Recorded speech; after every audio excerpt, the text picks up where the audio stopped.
il y avait un jour, c'était le 14 juillet. Amen. C'était un 14 juillet. Et jour pour jour, 365 jours se sont accomplis. Vous savez, il y a des gens qui se mettent ensemble pour 3 semaines. Il y en a qui se mettent ensemble pour 1 mois et ils se séparent. Mais 1 an, Dieu fait grâce. Ils sont là, ils tiennent et ils continueront à tenir jusqu'au retour du Seigneur. Est-ce que nous pouvons acclamer pour le pasteur Jean-Marc et notre sœur Nadine? Que Dieu vous bénisse.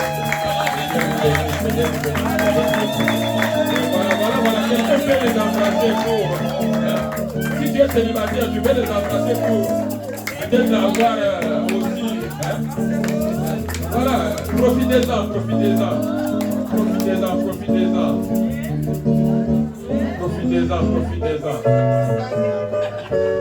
Si vous êtes mariés, vous les encouragez, dites voilà, nous sommes ensemble et nous continuons ensemble.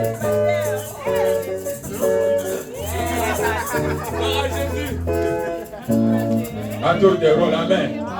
À tour de rôle. Un jour, on parlera aussi des 30 juin 2020. Amen. On parlera des 30 juin 2020. Comme bientôt, on va parler des 30 juillet. Amen. On va parler bientôt des 30 juillet. Mais je ne serai pas là. Amen. Nous ne serons pas ici 30 juillet. Nous retournons à la maison mère. Que Dieu bénisse chacun d'entre nous pour la présence de chacun de nous. Dieu va nous faire encore du bien ce matin. Amen. Je vois qu'il y a encore des places vides. Peut-être d'autres personnes sont encore en cours de route. Mais Dieu va faire grâce. Certains vont nous trouver alors qu'on est en train de manger déjà la nourriture. Mais avant de passer à la parole de Dieu, je rappelle toujours que pendant 3 semaines, nous ne serons pas avec vous, moi et Christine. Nous allons faire un déplacement, nous allons au Congo. Et vous restez ici dans les bonnes mains. Le pasteur Jean-Marc avec l'ancien Popol vont s'occuper de vous et ils prendront soin de vous très bien. Je suis bien rassuré. Amen. Mais ils ont aussi besoin de votre collaboration. Les brebis ont besoin de la nourriture. Ils ont besoin des bergers pour les conduire. Mais nous ne sommes pas des brebis naturelles, nous sommes des êtres humains. Si vous voulez être conduit, on va vous conduire. Mais si vous refusez d'être conduit, on ne va pas vous conduire. Amen. Donc c'est très très important. Ce matin, je lisais un texte qui m'a beaucoup interpellé et je l'ai relié aussi à notre thème. Soyez le capitaine de votre destinée, de votre avenir, de votre vie. Et nous devons savoir une chose, comme disait l'orateur le premier jour, que lorsque vous entrez dans le train ou dans le métro, il y a le départ et l'arrivée ou la destination, mais sur le chemin, il est en train de descendre. Donc c'est très très important que chacun de nous comprenne que ta destinée ne doit pas être comparée avec la destinée d'une autre personne.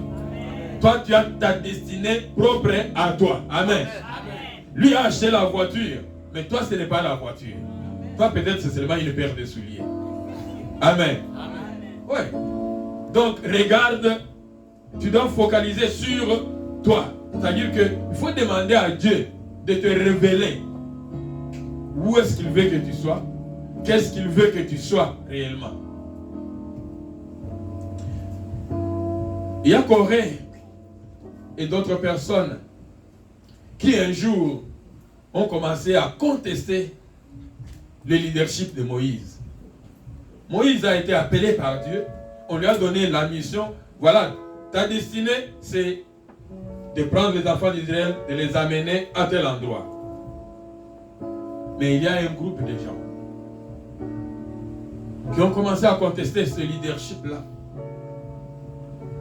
Et pendant qu'ils contestaient même ce leadership-là, ils vont même plus loin pour lui dire, Regarde là où tu nous as amenés maintenant, nous sommes dans le désert. Sachez bien une chose, qu'avant d'arriver à la destination, l'orateur l'a dit, entre les deux points, le point A, où tu quittes avant d'arriver au point B, il y a sur le chemin les bonnes choses et les mauvaises choses. Il y a les échecs et les réussites. Mais tu finiras par arriver là où tu es. Mais ces gens-là, à cause de ce qu'ils ont trouvé dans le désert, parce que dans le désert, tout n'est pas beau là-bas. Il y a la chaleur, il y a le sable, il y a des serpents, des scorpions, beaucoup de choses. Ils ont dit, voilà là, tu nous avais dit que je vais vous amener à la terre promise, là où coule le lait et le miel. Où est le lait, où est le miel? Peut-être que tu te retrouves maintenant là où il n'y a pas le lait et le miel. Je te dis encore ce matin, tu vas entendre la parole qui va être prêchée maintenant. Sache bien que tu n'es pas encore arrivé à ta destination. Amen. Tu n'es pas encore arrivé à ta destination, à ta destinée. Ta destinée est claire devant Dieu. Donc prépare-toi pour cela. Nous allons nous tenir debout, prendre un chant qui va nous amener maintenant à entendre la parole de Dieu pour préparer nos cœurs. Le groupe de louange d'adoration peut avancer et nous acclamons pour accueillir aussi l'homme de Dieu qui va nous parler. Il va prendre bien la place. Faisons vraiment des acclamations des personnes qui ont faim, qui ont soif, c'est là. Acclame la parole de Dieu.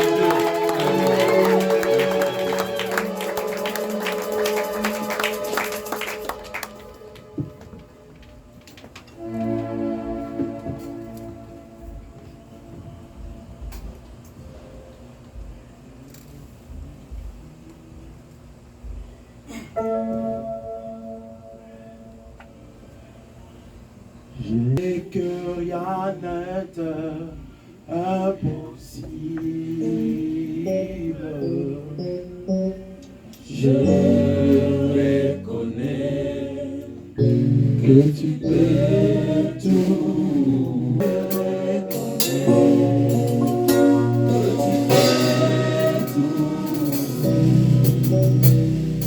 Et que rien n'est impossible. Oh, Seigneur, fais-moi voir ta gloire, ta gloire.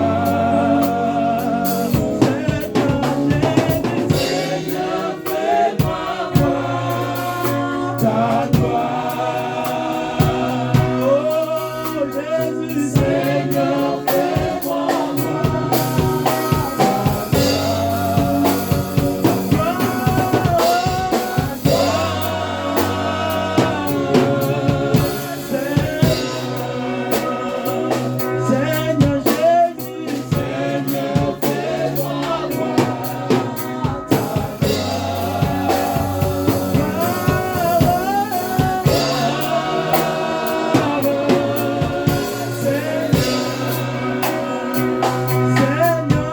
Jésus, Seigneur, fais-moi voir ta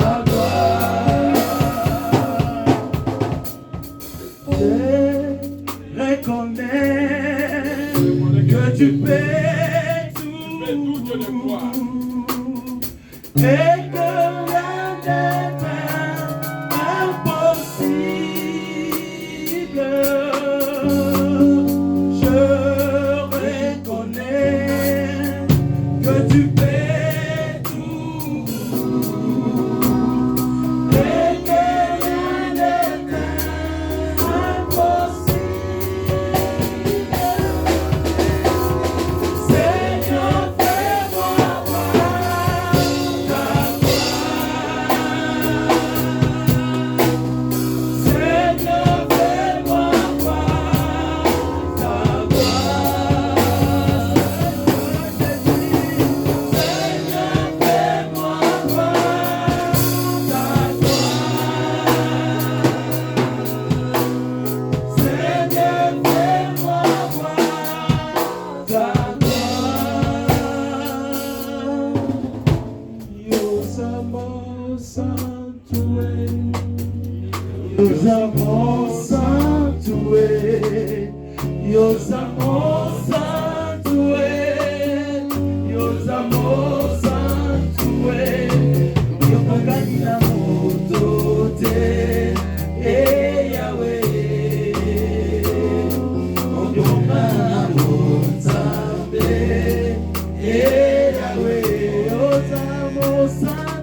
Seigneur notre Dieu bénisse son assemblée. Aujourd'hui, c'est l'avant-dernier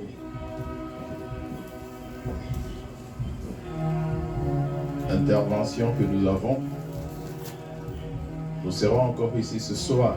J'aimerais que tu ne puisses pas manquer ça. Alléluia.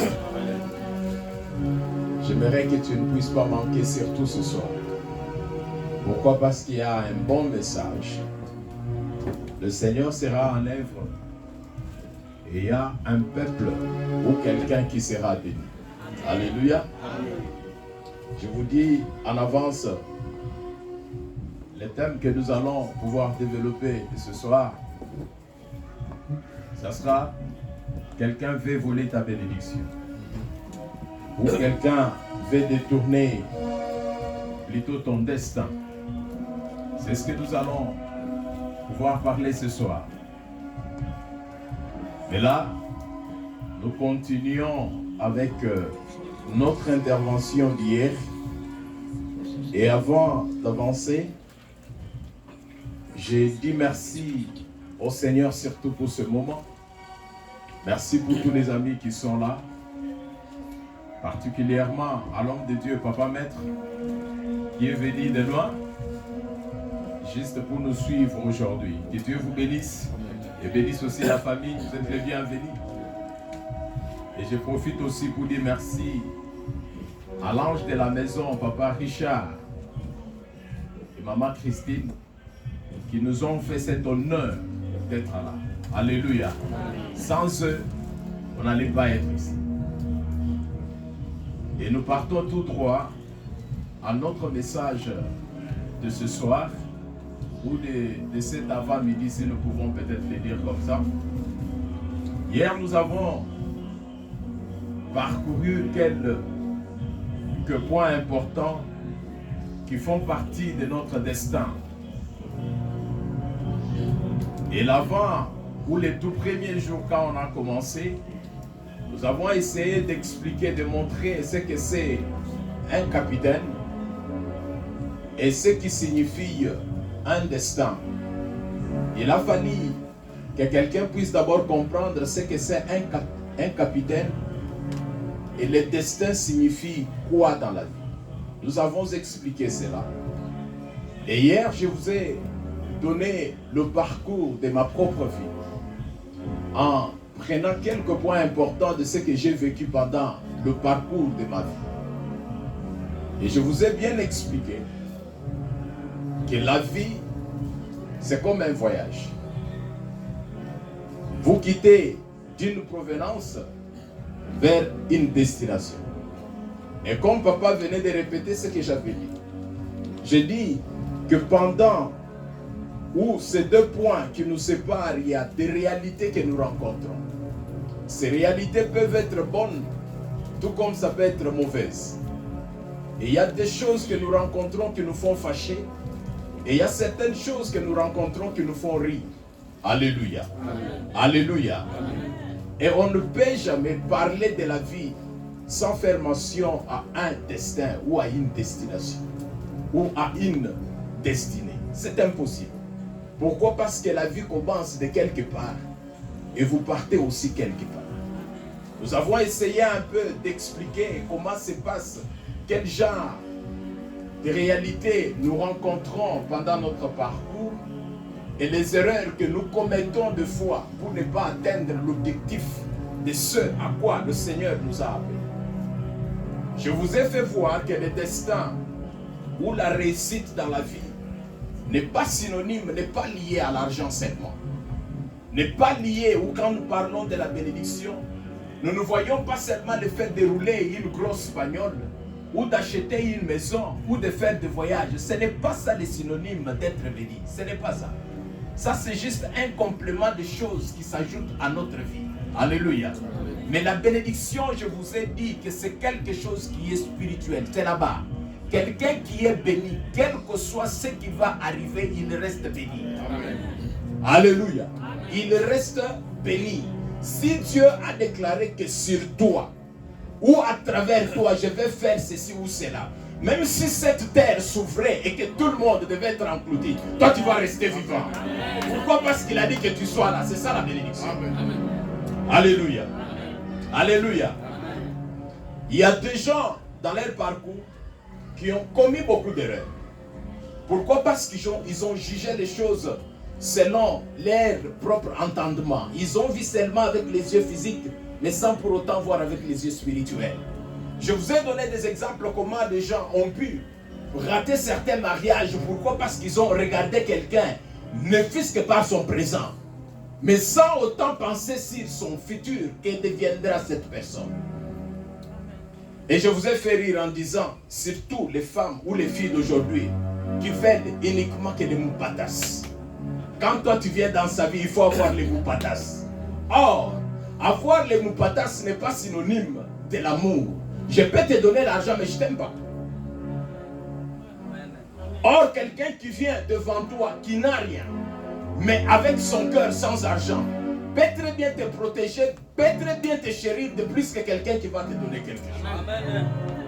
Et il y a des gens qui ont raté des occasions comme ça. Pourquoi? Parce qu'ils ont jugé les choses selon leurs yeux. Or, le parcours de la vie, vous allez rencontrer les bonnes personnes. Vous allez rencontrer les mauvaises personnes. Vous allez rencontrer certaines personnes qui vont vous chérir, vous faire beaucoup de bien. Et demain, ils deviennent des ennemis. Amen. Alléluia. Amen. Alléluia. Amen. J'ai toujours eu un principe dans la vie. Le principe, c'est quoi? Tellement que je vis au milieu de gens, j'étudie souvent la vie des gens. Il y a des gens qui viennent dans ma vie. Mais une fois que je découvre que c'est fini, c'est fini. C'est fini, c'est fini.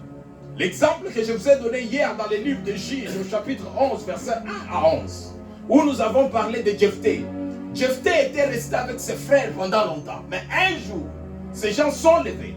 Ils se sont dit, toi, tu ne resteras plus jamais avec nous. Écoutez, s'il y a quelqu'un qui est dans ta vie, tu vois que ça ne marche pas, mon frère, ma soeur, ne force pas. Laisse. C'est-à-dire le temps qui était prévu par Dieu pour que tu sois à côté de cette personne est révolu, c'est fini. Plus tu forces, plus on va t'amener le poison et tu vas mourir. Ils ne m'ont pas encore bien compris. Alléluia. Alléluia. C'est ça le destin dont nous sommes en train de parler. C'est un très bon sujet. Pourquoi? Parce qu'il parle de la vie réelle que nous menons. La vie réelle que nous menons. Et hier, nous avons essayé de toucher quelques points. On en avait 5. Et nous en avons touché au moins 3. Alors pour vous qui n'étiez pas là, je n'ai pas besoin de rentrer trop en détail. Tout ça, c'est pour vous faire plaisir. Écoutez, quand il s'agit aux choses de Dieu, il faut être violent, il faut être là. Plus tu es là, plus la bénédiction de Dieu arrive. Mais je vais vous faire un tout petit plaisir. Nous avons touché le premier point, c'était les origines.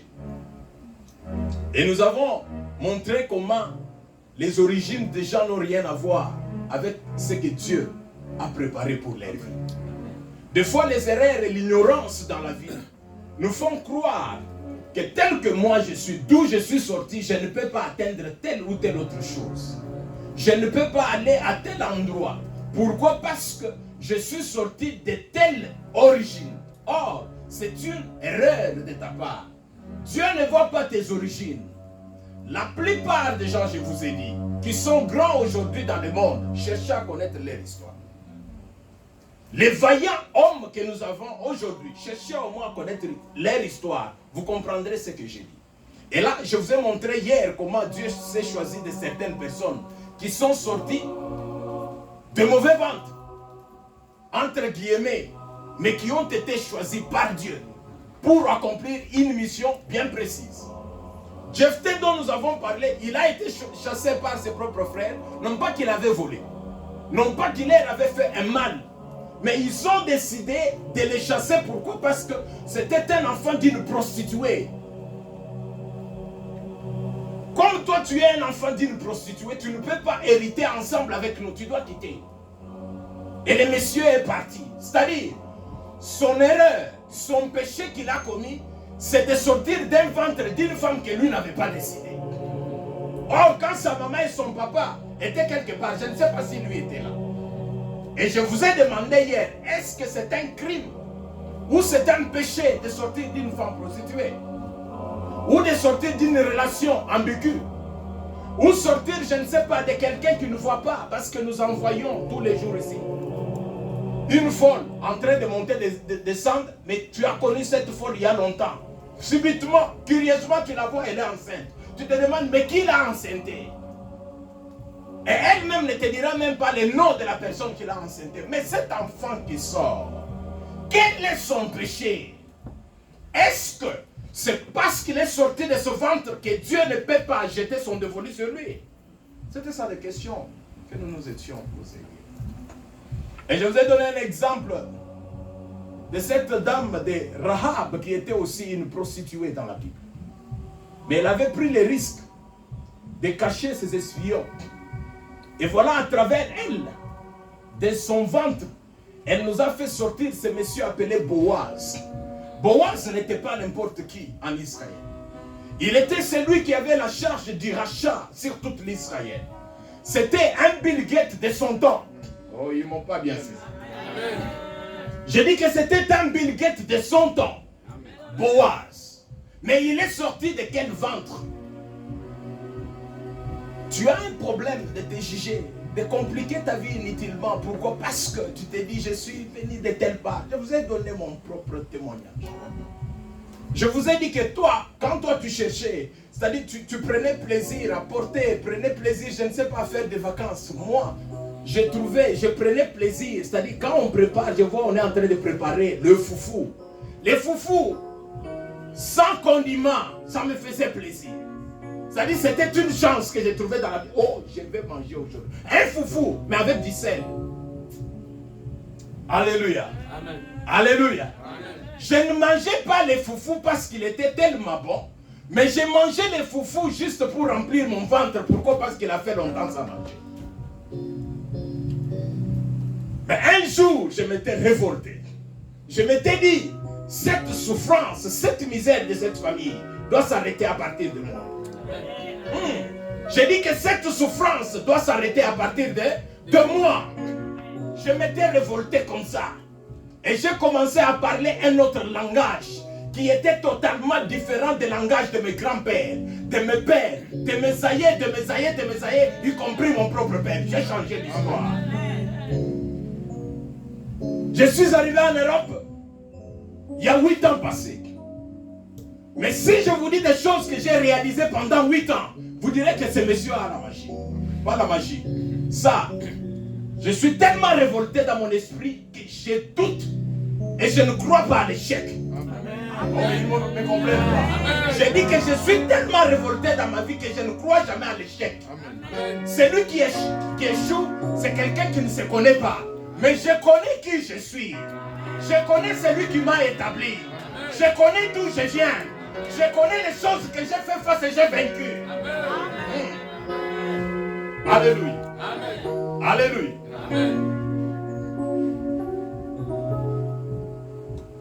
J'ai visité plus d'une 50aine de pays.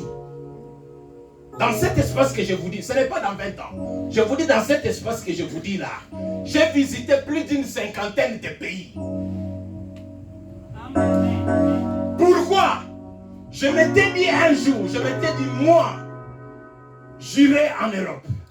Moi, je ferai ceci et cela. Et quand je disais, le ciel avait pris acte de ce que je disais. Et aujourd'hui, si je voyage, je ne voyage pas parce que j'ai l'argent, tellement beaucoup d'argent que je manque à faire. Si je voyage, ce n'est pas seulement par la capacité de voyager. Je voyage parce que le ciel avait adopté cela. Le Seigneur était apparu dans ma vie un jour. Il a dit que je te ferai parcourir tout le monde entier. Le plus grand problème que tu as, c'est de ne pas comprendre qui tu es. Qui tu es. On en a tellement parlé hier que beaucoup ont raté. Le deuxième point, on avait touché le problème des niveaux des études. Et je vous ai dit, ici chez vous au Canada, c'est un pays où il s'agit d'étudier, en tout cas, ils sont professionnels en cela. Il y a des gens qui ont des bourses, qui étudient gratuitement. Et si vous en avez l'occasion, ne manquez jamais. Profitez-en, étudiez. Ça peut faire partir des choses ou de ces ingrédients qui vont alimenter ton propre destin. Il y a des gens qui ne connaissent pas les commerces dans leur vie. Mais seulement à cause des études faites, ils se sont retrouvés un jour dans un bureau et toute leur vie est partie comme ça. Amen. Alléluia. C'est-à-dire que je suis parmi ceux-là qui encouragent les gens à étudier.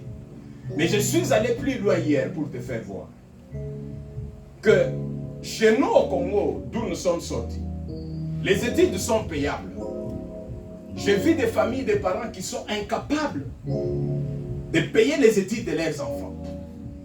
Et il arrive que toi, tu as déjà cet âge-là. Tu n'as pas étudié, non pas que tu ne voulais pas étudier, mais tu n'as pas étudié parce que tu t'es retrouvé en face d'une situation où tes parents étaient incapables de payer les études pour toi. Est-ce que c'est un synonyme de dire que toi, tu ne peux pas percer? C'est ça la question. Est-ce que c'est un synonyme de dire que le fait que tu n'as pas étudié, tu ne peux pas aller loin? Et je vous ai donné l'exemple.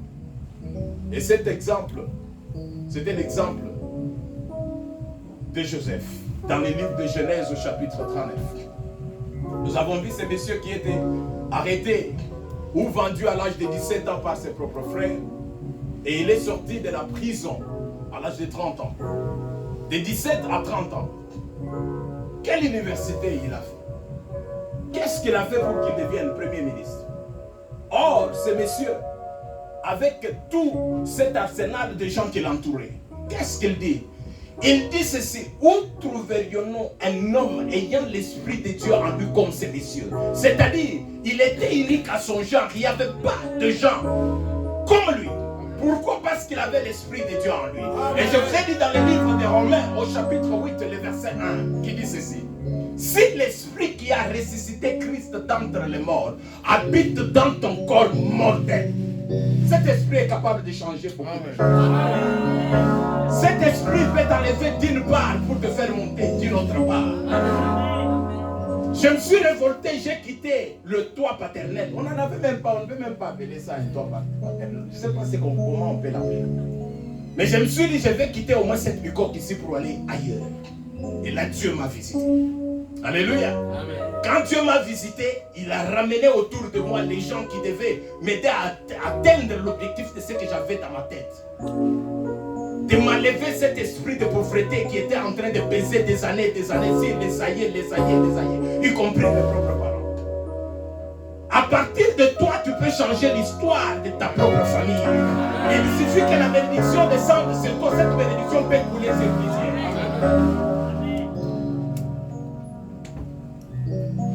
Et Joseph,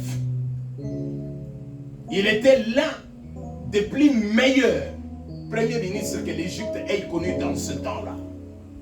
Non pas à cause des études, mais à cause de l'esprit qui était en lui.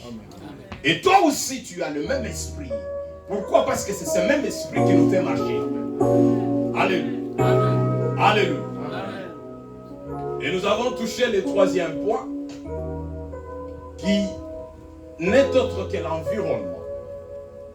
Il y a des gens qui se négligent à cause du milieu dans lequel ils vivent. Je vous ai dit, vous qui vivez peut-être ici au Canada, ça ne se fait pas sentir. Pourquoi? Parce que chacun a au moins une salle de bain chez lui. Chacun a au moins une salle de bain chez lui. Quand il fait froid, il y a quand même un chauffage qui tourne. Alléluia. Quand il fait chaud, il y a quand même un climatiseur qui souffle. Le lait est disposé pour tout le monde. Il n'y a pas de choc pour les riches et les pauvres. Mais d'où nous sommes sortis, il y a des endroits où tu ne peux pas piétiner. C'est-à-dire quand tu arrives là-bas, tu es en train de... Non, ce milieu ici ne me convient pas. On te connaît, tout le monde peut découvrir réellement que ce monsieur ici n'est pas de ces quartiers. J'étais dans une conférence en Zambie, je leur ai posé la question, quel est le quartier le plus pauvre ici? Ils m'ont donné un nom de Massissi. C'est ça le quartier le plus pauvre. Là on trouve les plus pauvres. Les plus pauvres des gens c'est là-bas. C'est-à-dire quand tu pars, même si tu n'es pas tellement bien habillé, mais par ta physionomie, ils peuvent facilement détecter que celui-ci il n'est pas d'ici. Il n'est pas d'ici. Mais ce n'est pas les milliers qui peut arrêter Dieu à faire atteindre l'objectif qu'il a pour ta vie. Et hier, je vous ai dit que chaque personne qui vit a une mission à réaliser. C'est-à-dire le fait que tu vis, derrière toi, Dieu veut gagner quelque chose.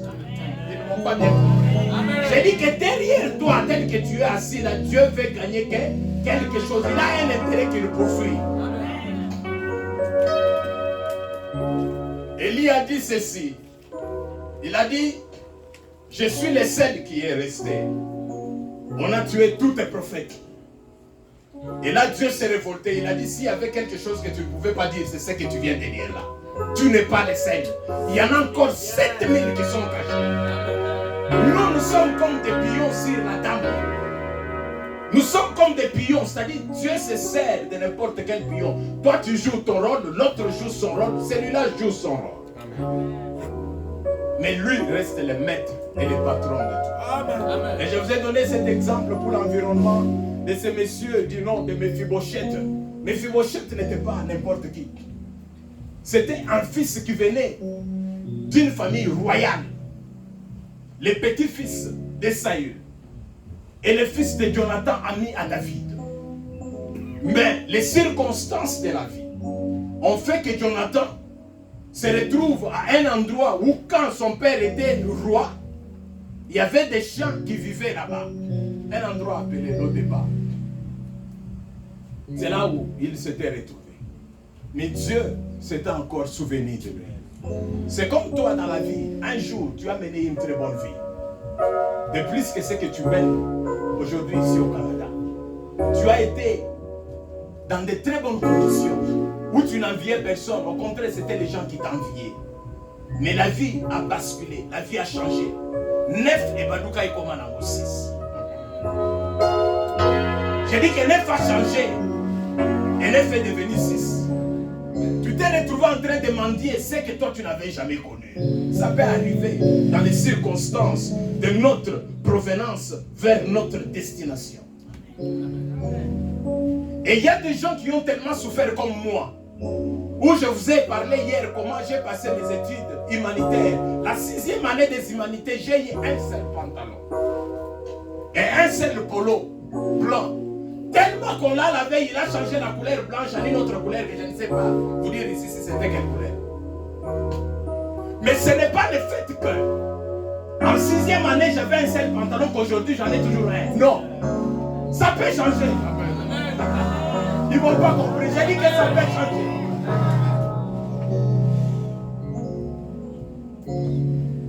Dieu peut changer l'histoire de ta vie. Et j'ai beaucoup insisté en disant que tu dois comprendre que tu joues un très très grand rôle à l'accomplissement de ce que Dieu a prédestiné pour ta vie. Ce ne sont pas tes origines. Ce ne sont pas les études faites seulement. Ce n'est pas les milieux dans lesquels toi tu évolues qui déterminent ce que Dieu peut décider sur toi. Dieu n'a pas besoin d'aller dans des grandes villes pour se chercher ses élus. Quand vous lisez dans la Bible, vous verrez que la plupart des gens que Dieu a utilisés, ce sont des gens qui viennent de nulle part. Anne disait ceci: de la poussière, il tire l'indigent. Il peut te tirer quelque part pour te faire asseoir avec les grands. Et tout ça, il faut que toi tu comprennes au moins le rôle que tu dois jouer dans ton destin. Est-ce que tu as déjà pris le temps de te révolter, de comprendre non, je dois arrêter au moins cette forme de vie? Écoutez, la vie c'est une décision et c'est un choix. Quand tu fais un choix de réussir, tu vas réussir.